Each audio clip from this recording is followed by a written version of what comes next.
the thing that I like so much about the Hashgraph algorithm is that it's democratic. It is not leader based. That is so unique.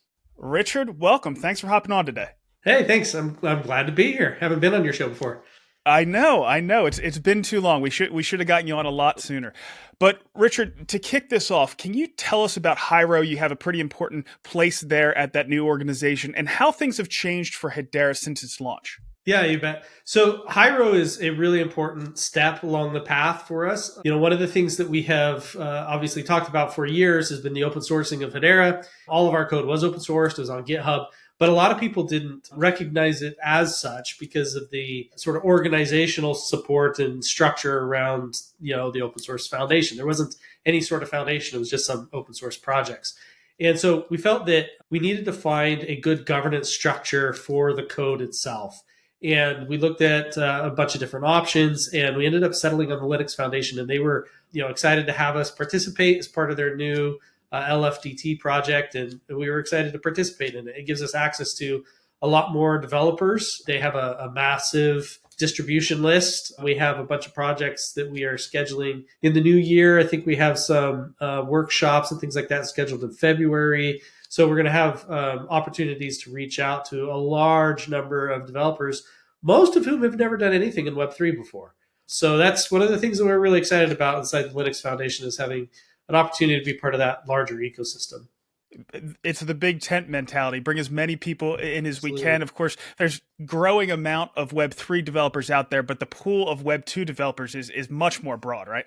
Oh yeah, and I think we've had opportunities where we've gone to different developer conferences and spoken and asked the question, how many people in this room have done Web3? And maybe you'd get about 3 or 4% of the room that had really done it, and most of the people had not. So I think that the sort of things that we're developing will appeal to them. I think the immutability of a ledger is important from a regulatory perspective for different people and different use cases that they have. I think the real world asset tokenization story, makes a lot of sense. I think that the sort of proof of action, where you do a thing and you can take a hash of your thing and stick it on the network, and then you can prove later, as an auditing means what's done. I think there's a lot of use cases even outside finance where this is going to be something that's important to Web2 developers. They just maybe don't even know it yet because we haven't really reached out to that. So we're looking forward to that. One thing that it seems like Hedera has done, when we started off, of course, the Hashgraph algorithm was patented. Then we went to open source a few years ago.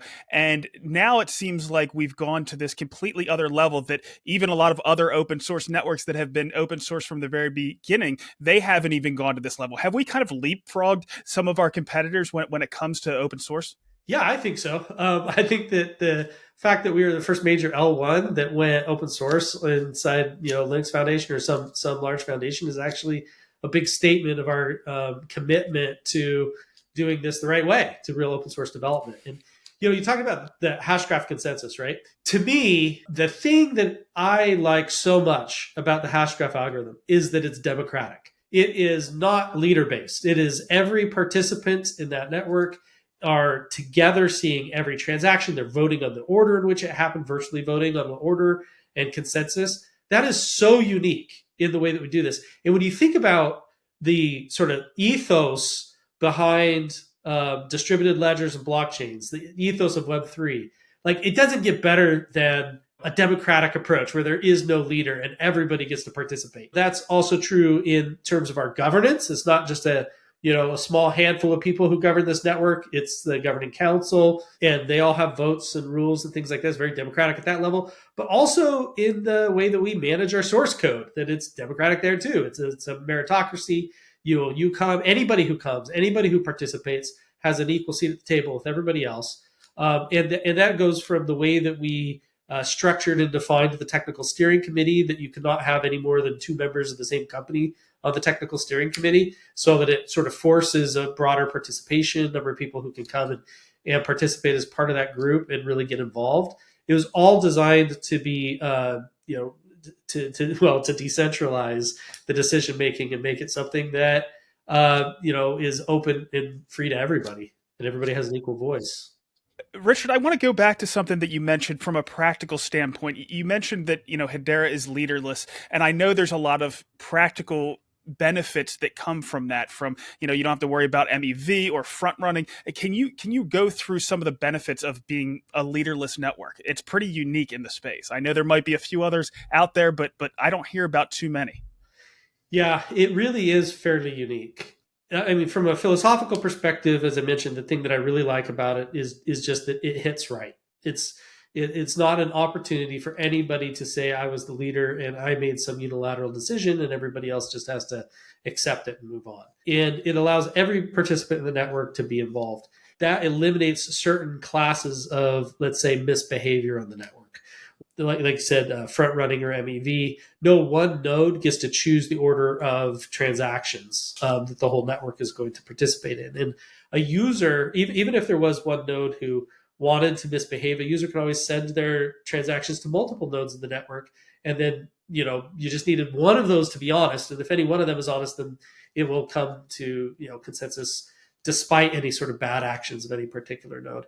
So every decision along the way in terms of how the Hashgraph was constructed, how we constructed the nodes, was to make it so that the user was in charge and that there was no opportunity for a malicious actor to be able to take advantage of that user in any way.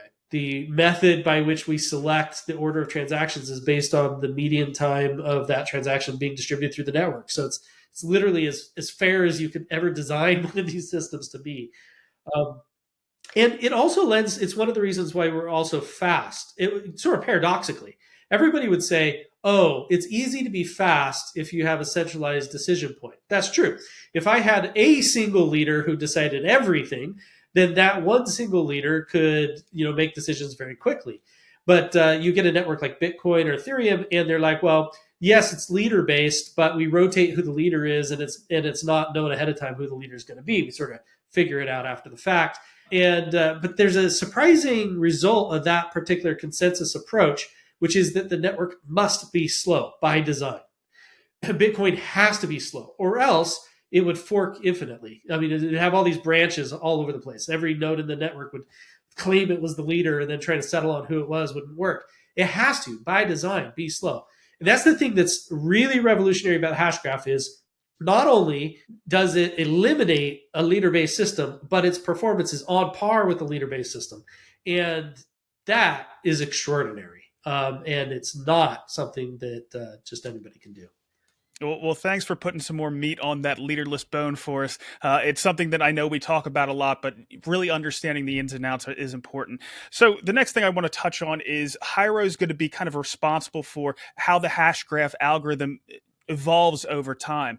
But still, as far as Hedera, it's going to have to get approval. The changes and features are going to need to get approval, if I understand it correctly, by the governing council before it actually gets implemented. Can you talk about that process and maybe some of the new features that are coming in the new year? Yeah, you bet.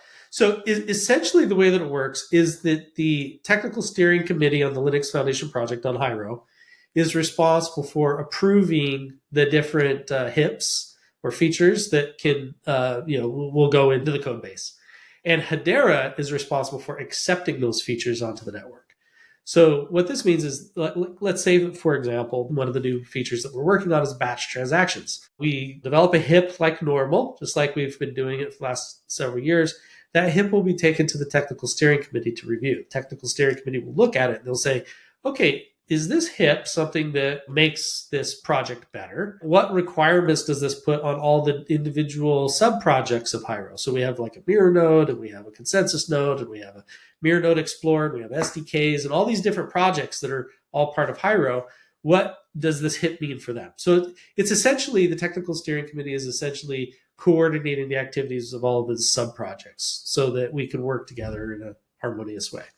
So that's what we do on the technical steering committee. We will approve one of these HIPs. But it may be that we implement batch transactions and the council's like, well, that's great, but we actually don't want that feature on our network for some reason.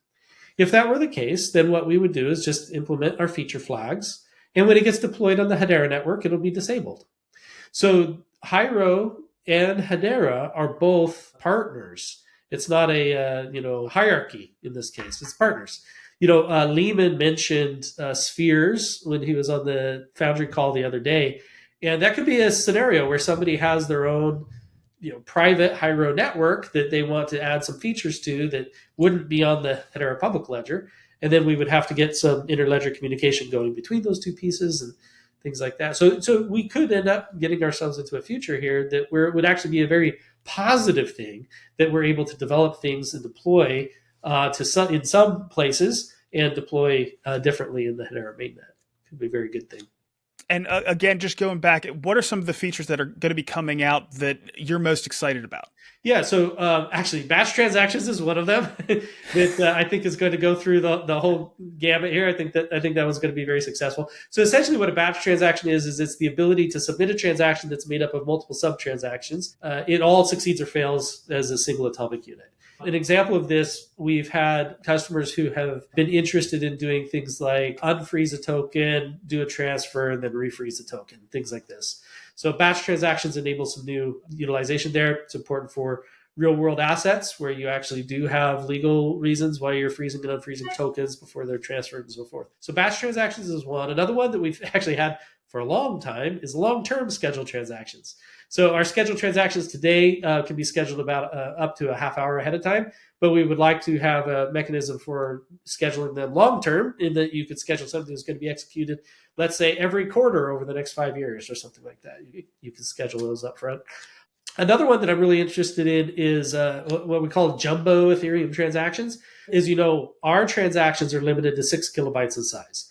But on the EVM, oftentimes people use much larger transactions, and they can go as high as 128 kilobytes in size. And so we would like to be able to support those too to help make our system, again, equivalent with other EVM networks, make it easier for developers to come over. And also, there are various applications deployed on our network today that would be happy to be able to go with larger than 6 kilobytes in size for some of these calls. Another thing that we're working on along that same vein with EVM is really good integration with Hardhat and Forge. So if you're an Ethereum developer, you're probably using either Forge or Hardhat for doing the testing of your smart contracts.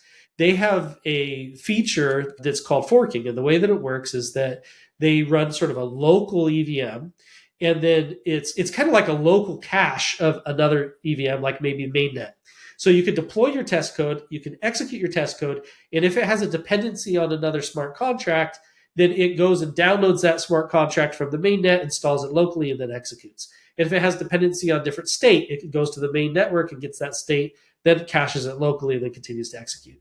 And what this allows you to do is you can write, like let's say I wrote a smart contract and I was dependent on Saucer Swap. Well, I don't have to install Saucer Swap locally in my testing. I don't have to go copy all of their state down from mainnet in order to do my testing.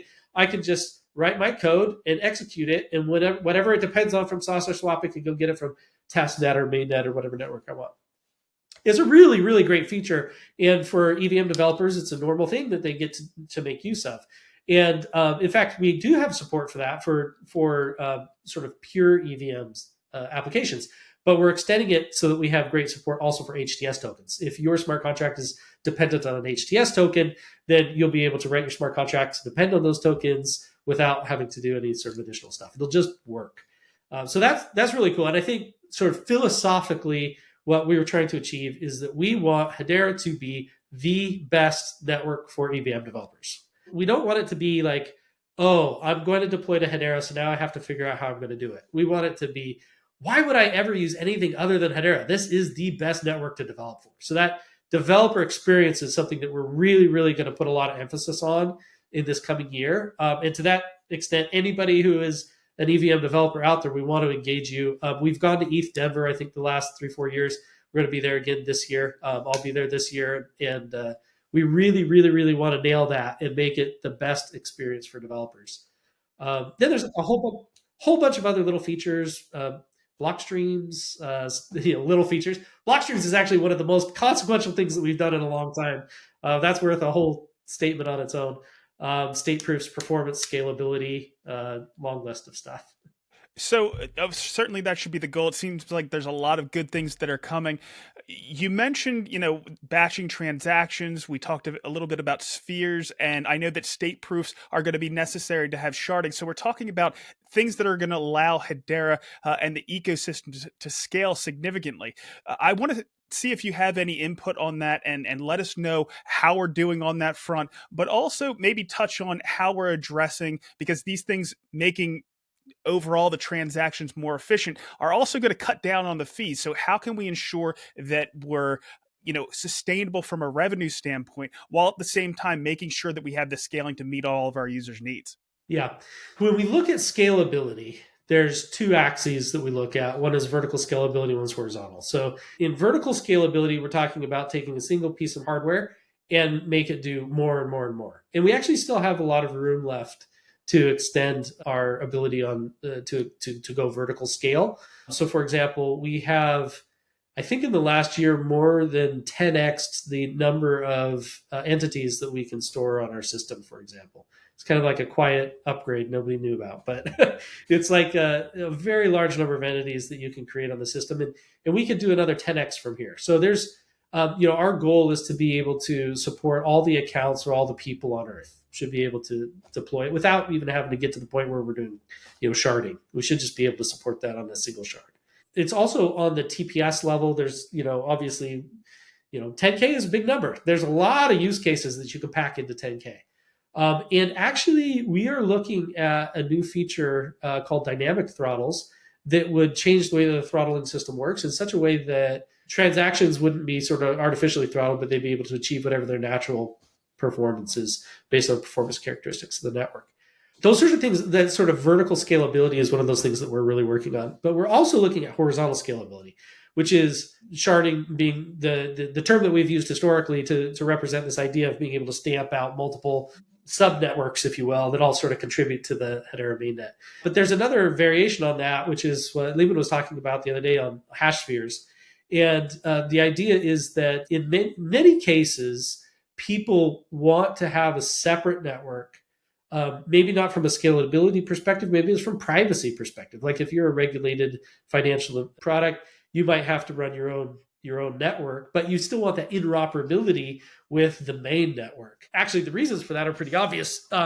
You look at how important it is for us, example, to have USDC, so significant USDC liquidity on the Hedera network itself.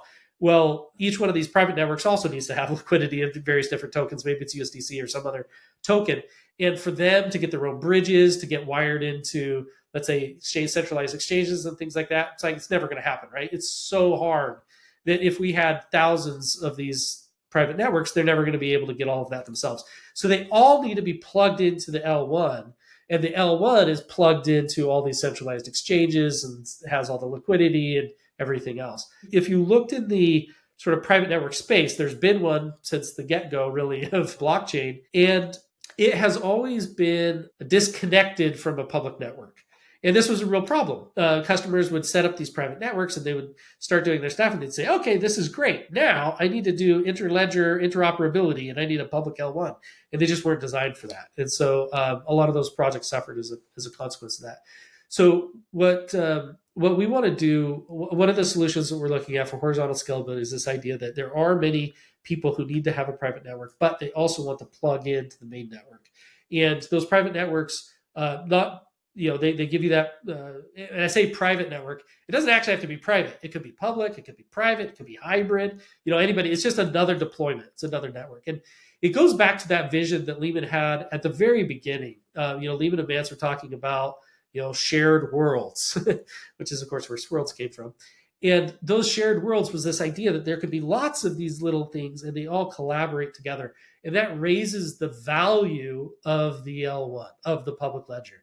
That is it's just like in the networking world. You've got the internet, which is networking of lots of little networks that are all going over some common protocol. Same idea. We have a common protocol, which is the L1, and then we have lots of little networks that people are storing their bits and pieces in. And so that whole idea is really resonating with a lot of people.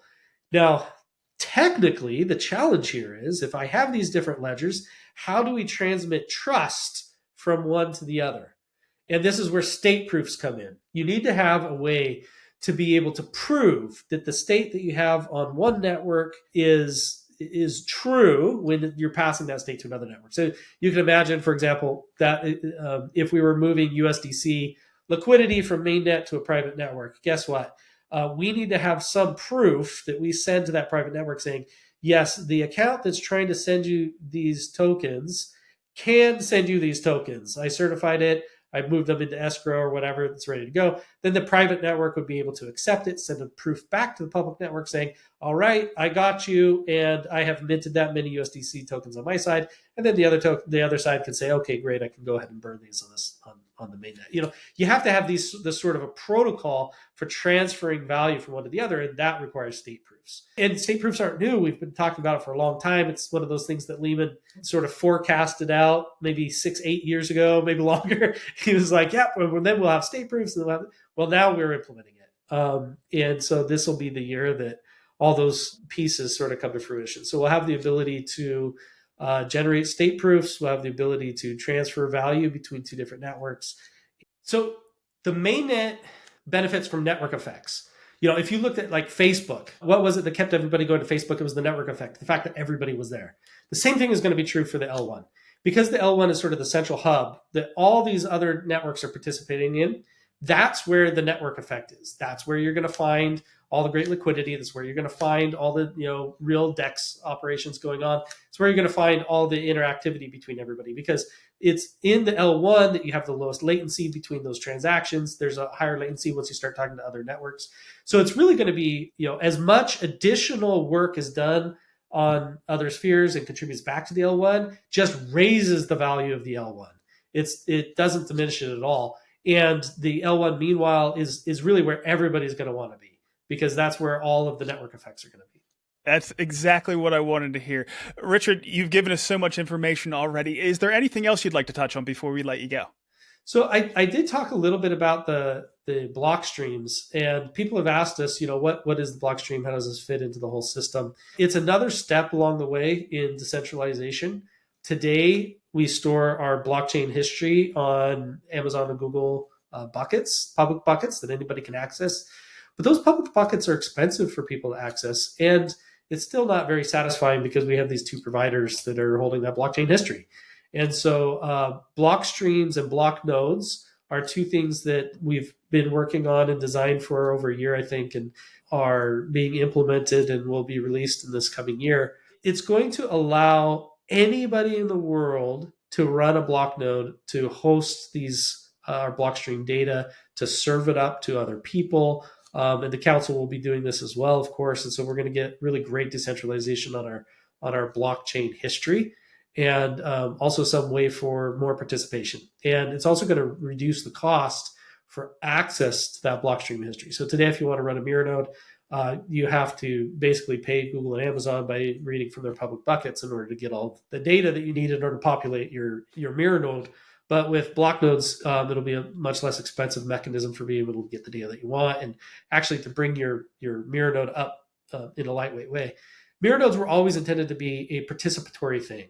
People look at Hedera and they think, oh, you guys are a private permission network, and so you're not decentralized or whatever. But when if you looked at the architecture, there's the consensus part, there's the execution part that takes the transactions that came to consensus, executes them, and transitions the state. Then you have those things produce a blockchain, and then you have a mirror node that consumes the blockchain. And we always wanted the mirror node to be something that could be broadly executed. Anybody would be able to set up a mirror node. Even for your own dApp, it would be really easy. You just deploy a mirror node. It filters out all the other nonsense, just listens to the things that you cared about. That was always the vision. The problem was that the way that the block information was being stored on Amazon and Google, it was just too expensive to run one of those mirror nodes. So actually, when we started this whole journey on block nodes, what we were really trying to solve were two problems. One was, how do we make mirror nodes less expensive to operate? And the second one was, how do we increase the decentralization of our blockchain history?